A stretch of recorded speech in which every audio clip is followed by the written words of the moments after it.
School students और वालिदैन के लिए भी हुकूमत का माह सितंबर में तालीमी इदारे खोलने का ग्रीन सिग्नल दे दिया गया है। बैनुल सूबाई वुज़राए तालीम कॉन्फ्रेंस के अहम फैसले तालीमी इदारों को सितंबर के पहले हफ्ते खोलने पर इत्तेफाक हुआ है, जराए ने ऐसा बताया। जी हाँ, जराए के मुताबिक कोरोना वबा की शिद्दत के तनासुर में तारीखों में रद्दोबदल भी किया जा सकता है।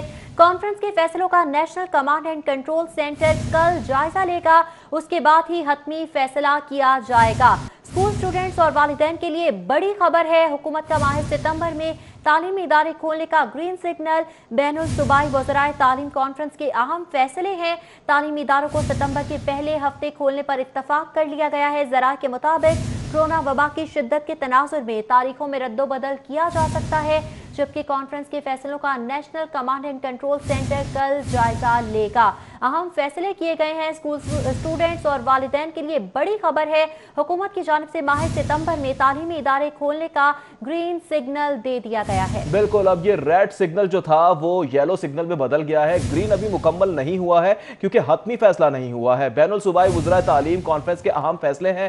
तालीमी इदारों को सितंबर के पहले हफ्ते खोलने पर इत्तेफाक हो गया, जराए ऐसा बताते हैं, जबकि कोरोना वबा की शिद्दत के तनाजुर में तारीखों में रद्दो बदल किया जा सकता है। कॉन्फ्रेंस के फैसलों का national command and control centre कल बाकायदा तौर पर जायजा लेगा, जिसके बाद ही ये सिग्नल ग्रीन हो जाएगा। अभी सिग्नल ये येलो है और आपको बताएं कि तालीमी इदारों को सितंबर के पहले हफ्ते में खोलने पर इत्तेफाक हुआ है, जराए ऐसा बता रहे हैं, जबकि स्कूल स्टूडेंट्स और वालिदैन के लिए यह बड़ी खबर है। हुकूमत का माह सितंबर में तालीमी इदारे खोलने का सिग्नल दिया जा रहा है। जी हाँ, सिग्नल दे दिया गया है हुकूमत की जानिब से और कहा जा रहा है कि सितंबर में तालीमी इदारे खोल किए जाएंगे। ताहम हतमी फैसला इस हवाले से नहीं किया गया।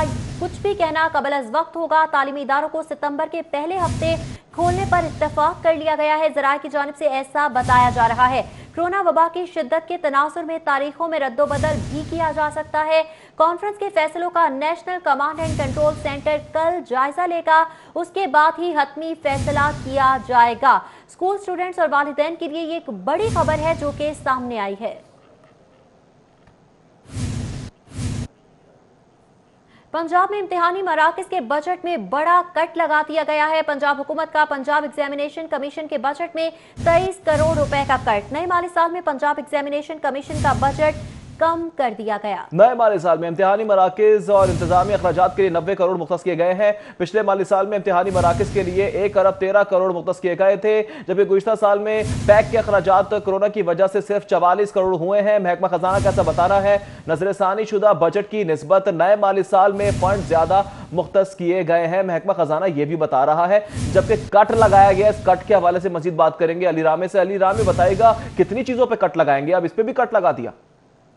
जी बिल्कुल, पंजाब एग्जामिनेशन कमीशन के लिए अगर देखा जाए बजट दस्तावेज़ात के मुताबिक पिछले माली साल 2019-20 में 1 अरब रुपए से ज़ायद का बजट इनके लिए मुख्तस किया गया था और इसमें इम्तिहानी मराकज़ जितने भी लाहौर समेत पंजाब भर में वहाँ पर इंतज़ामी तौर पर उसके अखराजात और इसी के तहत जो असाज़ा को एक ऑन एरिया दिया जाता है, उनको अजाफी रकम दी जाती है पेपर चेकिंग के हवाले से, और वहाँ पर जो ड्यूटियाँ सर अंजाम दी जाती हैं उनके हवाले से उनको पैसे जो हैं वो दिए जाते हैं। अब इसमें जो बजट दस्तावेज़ात के मुताबिक जो नए माली साल 20-21 का बजट हुकूमत पंजाब की तरफ से पेश किया गया, उसके मुताबिक नए माली साल में सिर्फ 90 करोड़ रुपए का बजट जो है वो मुख्तस किया और इसमें 23 करोड़ रुपए का कट जो है वो हुकूमत पंजाब की तरफ से लगाया गया है।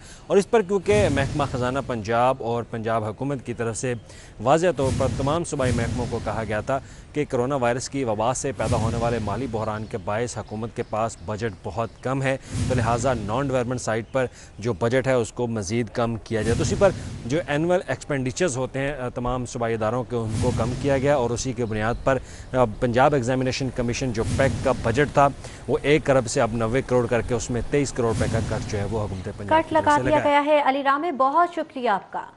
गंदम आटे से बनी मसनूआत की बरामद पर गैर मुय्यना तक मुद्दत के लिए पाबंदी आयद की गई है। वफाकी हुकूमत की जानिब से बाकायदा नोटिफिकेशन भी जारी कर दिया गया। महकमा नेशनल फूड सिक्योरिटी ने निजी शोबे को 10 लाख टन गंदम दरामद करने की इजाजत दे दी है। गंदम दरामद करने का फैसला जून में किया गया। इस हवाले से नोटिफिकेशन जारी किया गया है। दरामदी गंदम को मुल्क भर में आजादाना नकलो हमल करने की इजाजत होगी। गंदम की मखसूस वैरायटी दरामद की जा सकेगी। नोटिफिकेशन में ये बताया जा रहा है गंदम दरामद करने के लिए वक्त की हद भी मुकर्रर नहीं की गई। बैरून मुल्क से ड्यूटी फ्री गंदम दरामद की जा सकती है। गंदम की दरामद पर आयद 60% रेगुलेटरी ड्यूटी जबकि 11% कस्टम ड्यूटी खत्म कर दी गई है।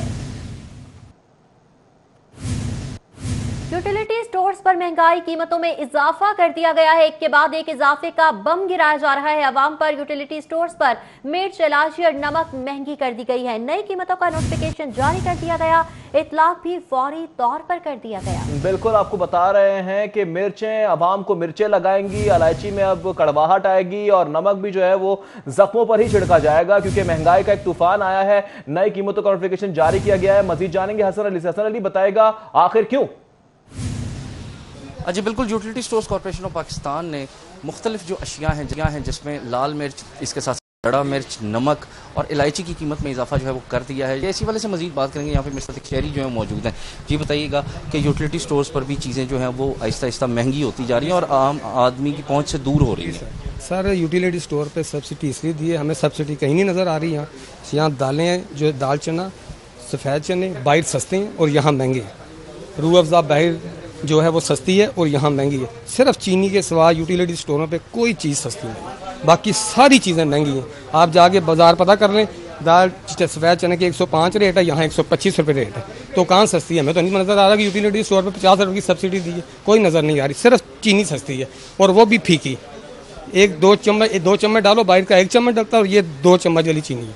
यहाँ कोई फ़ायदा नहीं है लेने का। बहुत शुक्रिया जी। जैसे कि मेरे साथ यहाँ पे एक शहरी जो है मौजूद थे, उनका ये कहना था कि यूटिलिटी स्टोर्स पर तमाम अशिया मार्केट की निस्बत जायद कीमत पे जो हमें तफसीलात से आकर रहे थे। बहुत शुक्रिया तफसीलात से आगाह करने के लिए। हाजिर होंगे इस ब्रेक के बाद। एक्सपो सेंटर कोरोना अस्पताल सफेद हाथी बन गया। 3 माह में 55 करोड़ बतौर रेंट हुकूमत के जिम्मे वाजिबुल अदा है। एक्सपो सेंटर इंतजामिया ने बिल अदायगी के लिए जिला इंतजामिया और महकमा सेहत को बिल थमा दिया है। बिल्कुल, जिला इंतजामिया महकमा सेहत ने एक्सपो सेंटर के ताहाल 1 माह के वाजिबात ही अदा नहीं किए हैं। चारों हॉल्स 19 मार्च से जिला इंतजामिया महकमा सेहत बतौर कोरोना अस्पताल इस्तेमाल कर रहा है। एक्सपो कोरोना अस्पताल के रेंट की मद में 45 करोड़ 39 लाख 91 हजार का बिल बना है। 9 करोड़ 53 लाख 38 हजार टैक्सीज की मद में बिल में डाले गए हैं। जिला इंतजामिया महकमा सेहत के जिम्मे 54 करोड़ 93 लाख 29 हजार वाजिबुल अदा हैं। सिर्फ हाथी ही नजर आ रहा है, वो भी सफेद। मार्च 19 था 30 अप्रैल एक्सपो कोरोना अस्पताल का रेंट 16 करोड़ 49 लाख जबकि 51 हजार हुकूमत के जिम्मे है। यकम था 31 मई भी करोड़ों की वाजिबुल अदा रकम है। जबकि मजीद तफसीलात जानेंगे उस्मान अलीम से। उस्मान बताएगा इस सफेद हाथी को क्यों पाला जा रहा है? बिल्कुल, एक्सपो सेंटर कोरोना अस्पताल हुकूमत के लिए सफ़ेद हाथी बनने लगा है और अब तक 3 माह का रेंट जो है वो 55 करोड़ रुपया हुकूमत के ज़िम्मे वाजिबुल अदा है, जो कि ताहाल 1 रुपया भी अदा नहीं किया जा सका। इसी हवाले से एक्सपो सेंटर इंतज़ामिया ने 55 करोड़ रुपए का बिल महकमा सेहत और ज़िले इंतज़ामिया को थमा दिया है, जिसमें से अभी तक कोई भी रुपया जो है वो अदा नहीं किया गया। और एक्सपो सेंटर इंतज़ामिया ने ये मौक़िफ़ इख्तियार किया है कि अगर ये बिल क्लियर नहीं किया गया तो बिजली और गैस के कनेक्शन जो हैं वो मुनक़ता हो सकते हैं, पानी के कनेक्शन मुनक़ता हो सकते हैं अस्पताल में, जिससे यकीनन मरीज़ों को जो है वो खासी दुश्वारी का सामना करना पड़ेगा। एक्सपो सेंटर को बतौर कोरोना अस्पताल 19 मार्च से इस्तेमाल किया जा रहा है और अब भी यहाँ पर तिब्बी सहूलियात की फराहमी की जा रही है, जिसकी मद में 55 करोड़ रुपये का बिल जो है वो हुकूमत को दिया गया है, जो कि ताहाल क्लियर नहीं किया गया। इसमें 9 करोड़ 53 लाख 38 हज़ार रुपया बतौर टैक्स जो है वो शामिल किया गया है। इसी तरह 45 करोड़ 49 लाख 51 हज़ार रुपये का बिल जो है ये रेंट की सूरत में अदा करना होगा इंतज़ामिया को। मार्च 19 से 30 अप्रैल तक एक्सपो सेंटर का रेंट जो है वो हुकूमत को 16 करोड़ 59 लाख 51 हज़ार रुपया पड़ा, जबकि 1 मई था 31 मई तक 20 करोड़ 50 लाख 42 हज़ार रुपया का रेंट जो है वो हुकूमत के ज़िम्मे वाजिबुल अदा है। इसी तरह 1 जून था 30 जून तक ये जो लेटेस्ट बिल है ये 17 करोड़ 83 लाख 34 हज़ार रुपये का बिल है, जो कि हुकूमत ने अदा करना है, लेकिन ताहाल कोई भी बिल जो है वो अदा नहीं किया गया। ये मजबूरी तौर पर 54 करोड़ 92 लाख से ज़ायद की रकम और तकरीबन 55 करोड़ रुपया बनती है, जो कि हुकूमत ने अदा करनी है और ताहाल अदा नहीं की गई, जिससे एक्सपो इंतज़ामिया जो है वो भी खासी परेशान है। और इसके साथ साथ 3 माह से जो एक्सपो सेंटर के यूटिलिटी बिल्स हैं वो भी ताहाल क्लियर नहीं किए गए। तो ये एक्सपो सेंटर जो कि हुकूमत के लिए सफ़ेद हाथी बनता जा रहा है, इसको जो है वो ख़त्म नहीं किया जा रहा। बाकी तमाम क्वारंटाइन सेंटर्स जो हैं वो ख़त्म कर दिए गए हैं। हालांकि हस्पतालों में भी जो है वो तिब्बी सहूलियात के लिए बेड्स की फराहमी यकीनी बनाई जा सकती है। इन करोड़ों रुपए से मज़ीद बेड्स जो हैं वो हस्पतालों में लगाए जा सकते हैं, लेकिन ऐसा हुकूमत की जानिब से नहीं किया जा सका। और हुकूमत की तेज़ी कहिए या उल्टी कलाबाजियाँ के 55 करोड़ रुपए का बिल जो है वो एक्सपो सेंटर का वाजिबुल अदा है, अभी तक अदा नहीं किया गया। और तेज़ी में ये जो एक्सपो सेंटर अस्पताल बनाया था ये हुकूमत के लिए सफ़ेद हाथी साबित हो रहा है। ठीक है उस्मान हलीम, बहुत शुक्रिया आपका। जबकि कोरोना वायरस है और मजीद 7 इलाके सील करने का फैसला भी किया गया है। 7 इलाकों को 7 रोज के लिए सील किया जाएगा। इलाके आज रात 12 बजे सील कर दिए जाएंगे। तफसीलात जानेंगे फहद भट्टी से। जी फहद, बताइएगा क्या इंतजाम किए गए हैं इस हवाले से? जी बिल्कुल, कोरोना वायरस के बायस शहर के 7 इलाकों को सील करने का फैसला किया गया है। स्मार्ट लॉकडाउन किया जाएगा शहर के 7 इलाकों में, जिनमें वापडा टाउन भी शामिल है। वापडा टाउन को भी मुकम्मल तौर पर सील किया जाएगा। पुलिस की जानिब से भी जो है वो तमाम हिकमत अमली तैयार कर ली गई है। बैरियर्स लगाकर जो वापडा टाउन की तरफ जाने वाला रास्ता है, वापडा टाउन मेन एंट्रेंस जो है वहाँ पर बैरियर लगाए जाएंगे, खारदार तारे लगाई जाएंगी, पुलिस एहलकार तैनात होंगे। पुलिस एहलकारों की जानिब से ये बताया जा रहा है, पुलिस की जानिब से बताया जा रहा है कि जो वापडा टाउन के रहायशी हैं उन्हीं को बस अंदर जाने की इजाज़त होगी। दिन में 2 दफ़ा जो रहायशी हैं उनको बाहर आने की इजाज़त है, वो भी उनके शनाख्ती कार्ड चेक करके उनको अंदर जाने दिया जाएगा। शहर के दूसरे इलाके जिसके अंदर जोहर टाउन, EME सोसाइटी, जोहर टाउन सी ब्लॉक और दीगर इलाके शामिल हैं, उन इलाकों को सील किया जाएगा। जबकि वापडा टाउन का जो इलाका है इसको भी मुकम्मल तौर पर सील करने का फैसला किया गया है। जिला इंतज़ामिया की जानिब से ये बताया गया है कि कोरोना वायरस के केसेस इन इलाकों में ज़्यादा होने की वजह से इन इलाकों को सील करने का फैसला किया गया है। रात 12 बजे तक ये जो है इलाके सील किए जाएंगे। और कितनी देर तक ये सील किए जाते हैं, 1 हफ़्ते का अभी तक बताया जा रहा है कि 1 हफ़्ते तक इनको जो है वो सील रखा जाएगा। उसके बाद जो यहाँ के रहायशी हैं और जो यहाँ पर रहायश पजीर लोग हैं, जो यहाँ के मकीन हैं, उनकी टेस्टिंग की जाएगी। जबकि वापडा के अंदर जो मार्केट्स हैं उन्हें भी मुकम्मल तौर पर बंद रखा जाएगा। तमाम कारोबारी जो सरगर्मियाँ हैं वो बंद रहेंगी। बस जो करियाना स्टोर, दूध फरोश और जो सब्जी की दुकानें हैं और जो मेडिकल स्टोर्स हैं उनको खुला रखने की इजाज़त दी जाएगी। ठीक है, खुला रखने की इजाज़त दी जाएगी। बहुत शुक्रिया तफसीलात से आकर के लिए। पंजाब का पहला प्राइस कंट्रोल एक्ट महकमों के दरमियान शटल कॉक बन चुका है। महकमा सनत ने एक्ट मंजूरी के लिए महकमा कानून को भेजा। महकमा कानून ने एतराज़ात लगाकर फिर वापस भेज दिया। इस हवाले से मज़ीद तफसीलात जानेंगे रेहान गुल से। जी रेहान, बताएगा।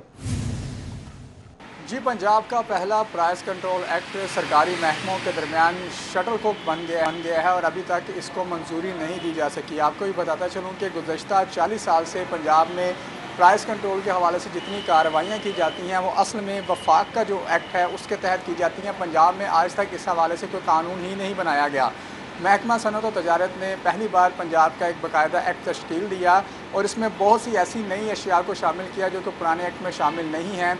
और उन चीज़ों को भी तफसीलात के साथ एक्ट तैयार करके महकमा कानून को जमा करवाया गया, जिसमें ये भी रिकमेंडेशन दी गई थी कि प्राइस कंट्रोल के लिए एक्सक्लूसिवली सिर्फ वो इंस्पेक्टर्स तैनात किए जाएँ, दीगर अफसरान को आर्जी तौर पर चार्ज ना दिया जाए, बल्कि बाकायदा सरकारी सतह पर अफसरान भर्ती किए जाएँ प्राइस कंट्रोल के लिए। एक मुकम्मल एक्ट था जो कि तैयार करके तकरीबन 3 माह पहले महकमा कानून को भेजा गया था, लेकिन महकमा कानून के जाने से उस पर फिर एतराज़ात लगाकर वापस महकमा सनत को भेज दिया गया और गुज़श्ता 3 माह से ये अब तक मंजूर नहीं हो सका, जिसकी वजह से पंजाब में जो प्राइस कंट्रोल के हवाले से अहम मामलात हैं वो उसी तातुल का शिकार है जिस तरह चलते आ रहे हैं और उसमें अवामी शिकायत भी अपनी तरह मौजूद हैं। अवामी शिकायत भी तो मौजूद है। रेहान गुल, बहुत शुक्रिया आपका। रवा माली साल 2020-21 के लिए रेलवे को 60 अरब 15 करोड़ आमदनी का हदफ दे दिया गया। मुकर्ररा अहदाफ के हसूल के लिए वजारत रेलवे ने डिविजनल दफातर को हिदायत जारी कर दी। तफसीलात जानेंगे सईद अहमद सईद से। जी सईद। जी बिल्कुल, वफाकी हुकूमत ने रवा माली साल 2020-21 के लिए रेलवे को 60 अरब और 15 करोड़ रुपए का जो आमदनी का हदफ है वो दे दिया है। और ज़राए के मुताबिक वफाकी हुकूमत की तरफ से जो मुकर्रर आमदनी अहदाफ के हसूल के लिए लाहौर समेत मुल्क की 8 रेलवे डिवीजन को जो हदायत हैं वो जारी कर दी गई हैं। और वफाकी हुकूमत की तरफ से रेलवे मुसाफिर आमदनी के लिए 31 अरब और 50 करोड़ रुपए का हदफ है वो मुकर्रर किया गया है, जो कि रेलवे को है अबूर करना है इस माली साल 2020-21 में।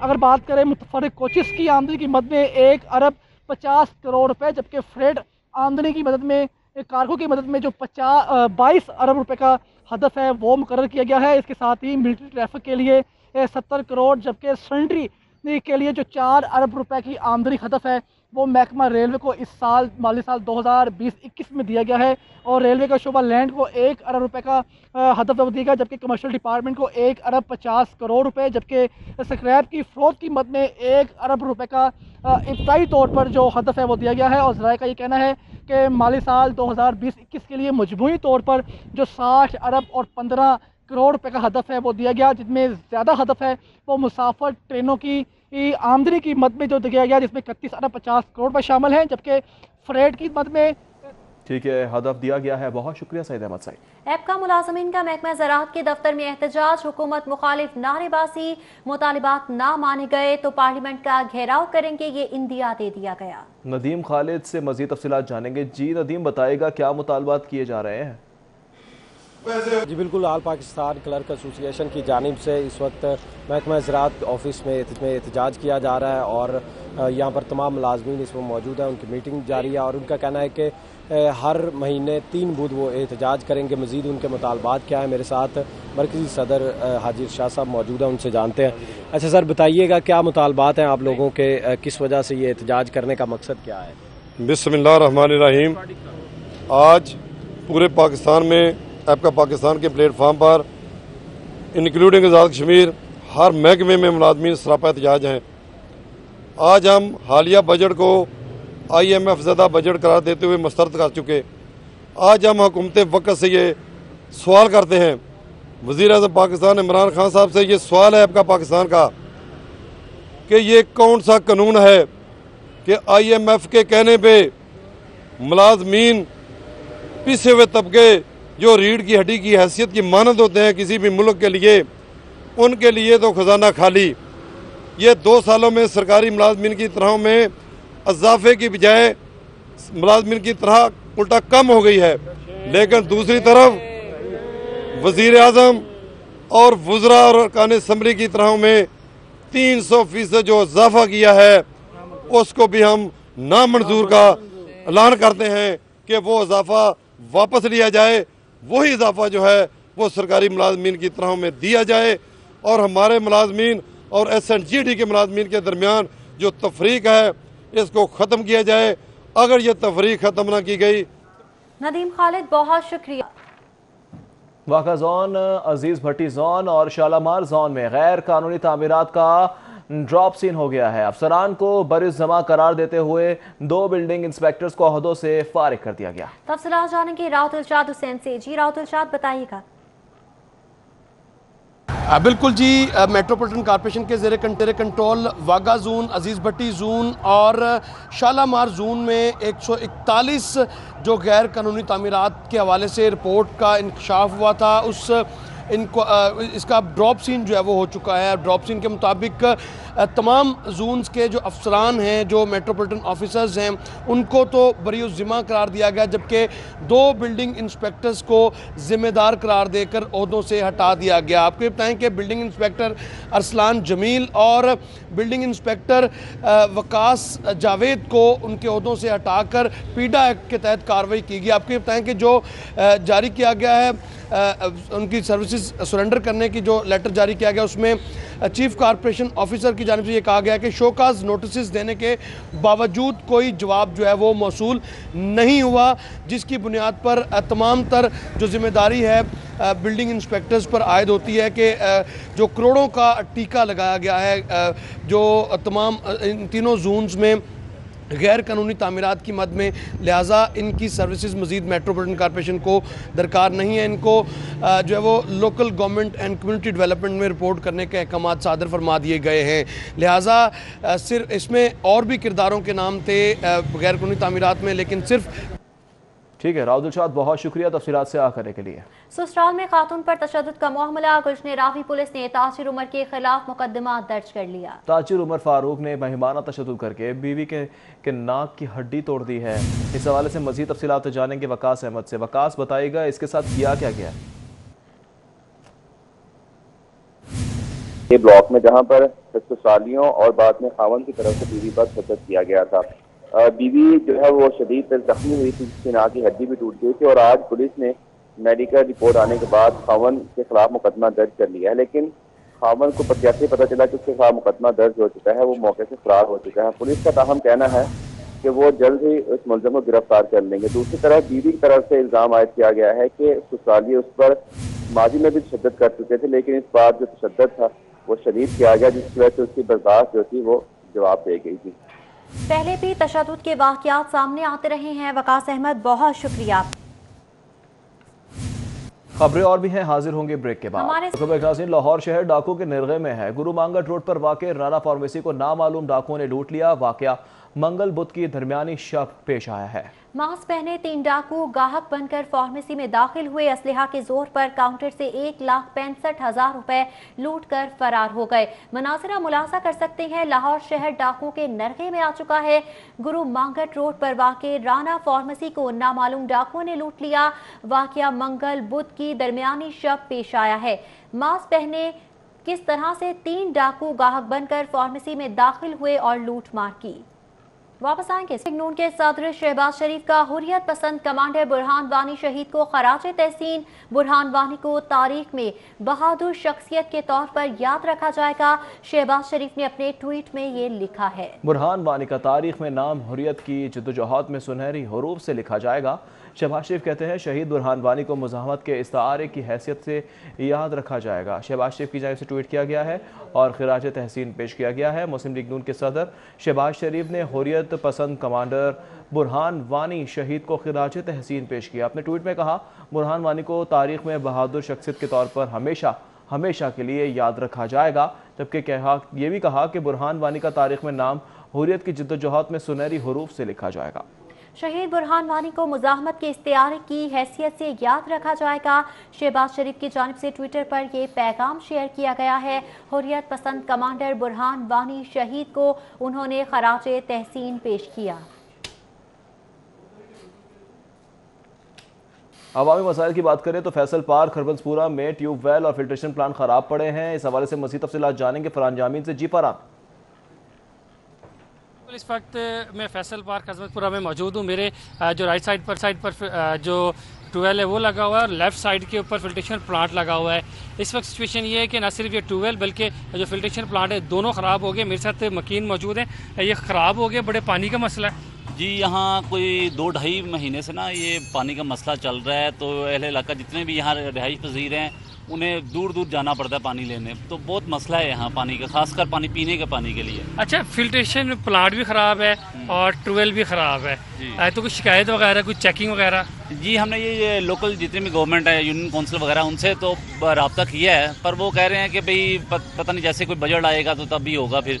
तो हमारी बस आप लोगों से ये भी रिक्वेस्ट है, मीडिया से, खासकर सिटी 42 वालों से, कि प्लीज़ हमारी आवाज़ बने और ये आला इख्तियार वाले लोगों को ये हमारी आवाज़ पहुंचाएं ताकि ये हमारा मसला हल हो। पीने का पानी, छोटे बच्चे हैं वो फिर नल का पानी पीते हैं मजबूरन। फिर तो इतनी गर्मी में फिर दूर दूर से पानी लेने आना, वहाँ भी लाइनें लगी होती हैं, तो इतना मुश्किल है ये पानी का मसला। ये हमारे लिए काइंडली ये रिक्वेस्ट है। पानी ना मिलने परेशान होकर रह गए हैं।